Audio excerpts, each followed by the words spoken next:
अस्सलाम वालेकुम स्टूडेंट्स, आज हमारा टॉपिक है फिजिक्स का डेरिवेशन ऑफ ड्रिफ्ट वेलोसिटी। इससे पिछले लेक्चर में भी हमने ड्रिफ्ट वेलोसिटी को पढ़ा था। आज हम वहीं से आगे कंटिन्यू करेंगे और जो फार्मूला हमने निकाला था ड्रिफ्ट वेलोसिटी का, आज हम उसे डिराइव करेंगे। हमने एक एग्जांपल ली थी कंडक्टर्स की। कंडक्टर्स में क्या होता है कि फ्री इलेक्ट्रॉन्स होते हैं। अब ये जो फ्री इलेक्ट्रॉन्स हैं, ये जो कंडक्टर है, इसको जब इलेक्ट्रिक फील्ड प्रोवाइड की जाती है तो इलेक्ट्रॉन्स क्या करते हैं, इलेक्ट्रॉन्स को एक फोर्स मिलती है ऑपोजिट डायरेक्शन में। इलेक्ट्रॉन्स को जब इलेक्ट्रिक फील्ड की ऑपोजिट डायरेक्शन में फोर्स मिलती है तो इलेक्ट्रॉन्स एक्सिलरेट करना स्टार्ट कर देते हैं। इलेक्ट्रॉन्स जब एक्सिलरेट करते हैं तो एक्सिलरेशन प्रोड्यूस होती है। तो फिर ये वेलोसिटी का कॉन्सेप्ट कहाँ से आता है? इलेक्ट्रॉन्स को तो कांस्टेंट एक्सिलरेशन के साथ मूव करना चाहिए था, ना कि कांस्टेंट वेलोसिटी के साथ। अब ये जो मिसकॉन्सेप्शन है, हम सबसे पहले तो इसको क्लियर करेंगे, फिर हम अपनी डेरिवेशन की तरफ जाएंगे। अब इसको समझने के लिए लेट्स सपोज आपके पास एक रोड है जिसमें आप गाड़ी चला रहे हैं, ठीक है। अब यहाँ पे हमारे पास ऊपर का व्यू है इसका। लेट्स सपोज के आप ड्रोन कैमरा से उसको देख रहे हो, तो यहाँ पे क्या होगा कि आपके पास जो रोड है बिल्कुल खाली है। आप एक्सिलरेटर दबाएंगे और आपकी जो कार है यहाँ से एंड तक पहुंच जाएगी, ठीक है। अब इम्पोर्टेंट फैक्टर क्या आता है एक्सिलरेशन का? कार जो है एक सर्टेन एक्सिलरेशन के साथ मूव कर रही है। इसका यहाँ से यहाँ तक का जो डिस्टेंस है, लेट्स सपोज वो 1000 मीटर है। अब अगर सिनेरियो बदल जाता है, अब इस कार को हर 10 मीटर्स के बाद रुकना है, तो फिर क्या होगा? फॉर एग्जाम्पल ये कार पहले यहाँ रुकती है, फिर यहाँ रुकती है, फिर यहाँ रुकती है, फिर यहाँ रुकती है, ठीक है। तो यहाँ पे जो हमारे पास जो केस है, इस केस में क्या होगा? जैसे हमने इलेक्ट्रॉन को देखा था, इलेक्ट्रॉन जब एटम के साथ जाके हिट कर रहा था तो उसका स्टार्टिंग से लेके एंडिंग पॉइंट जो था वो रिलैक्सेशन टाइम था, ठीक है।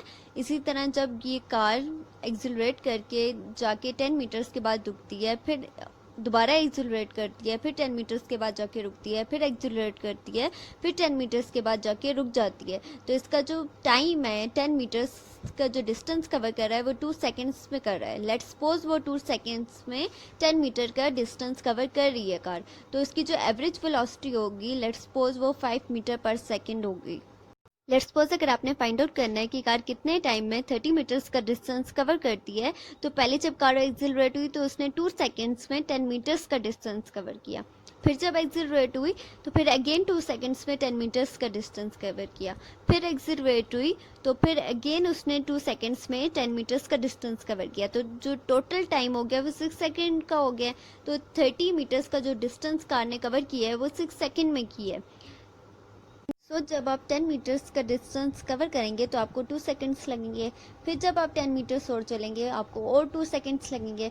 फिर 10 मीटर आप और चलेंगे तो आपको और 2 सेकेंड्स मिलेंगे। तो टोटल जो आपके पास टाइम हो जाएगा वो 6 सेकेंड्स का होगा। अब ये जो एवरेज वेलोसिटी है, अब आपको ये हेल्पफुल होगी क्योंकि इस एवरेज वेलोसिटी से ही आप ड्रिफ्ट वेलोसिटी को फाइंड आउट कर सकेंगे। हमारी जो फर्स्ट इक्वेशन बनेगी वो कौन सी बनेगी? रैंडम वेलोसिटीज़ की।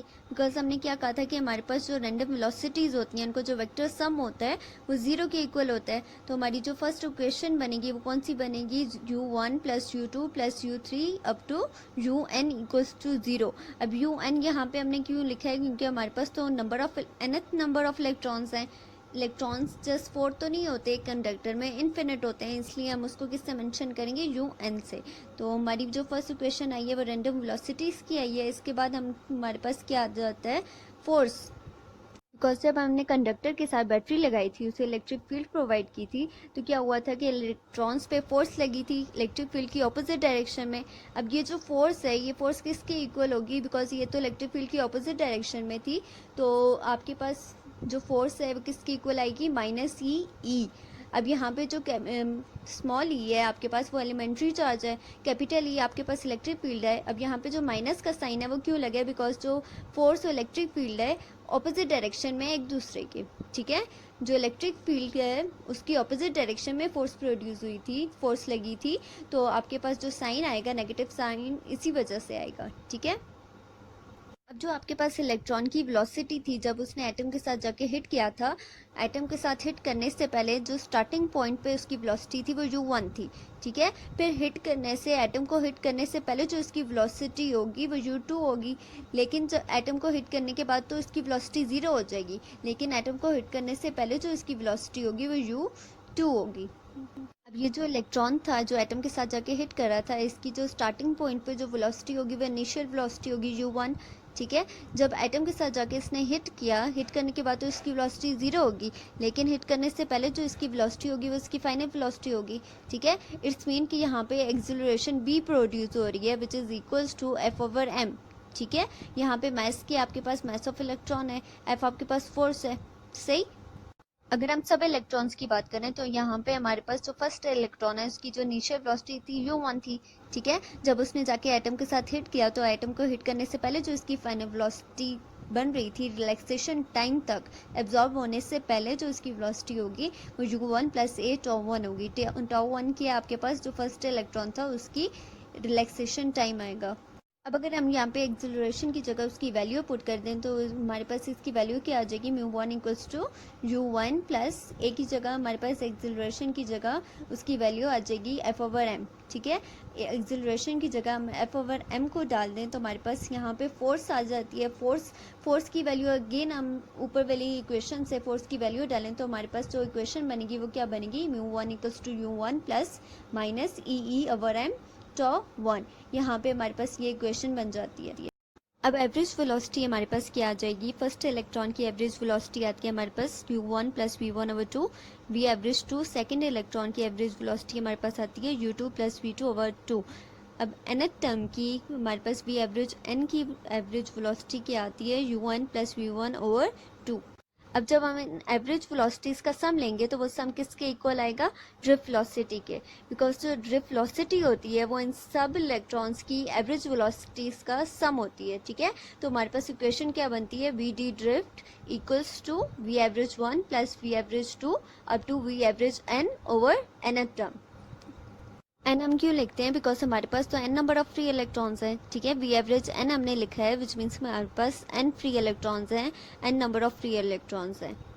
अब हमने क्या करना है कि हमने इनकी जगह इनकी वैल्यूज पुट कर देनी है। वी एवरेज 1 की जगह वी एवरेज 1 की वैल्यू, वी एवरेज 2 की जगह वी एवरेज 2 की वैल्यू, वी एवरेज n की जगह वी एवरेज n की वैल्यू हम पुट कर देंगे, ठीक है। अब इनकी वैल्यूज पुट करके V average 1 + V average 2 + V average n की वैल्यू पुट करके हमारे पास इक्वेशन क्या बनती है, u1 + a τ1/2 + u2 + a τ2/2 + up to un + a τn/2 divided by nth term.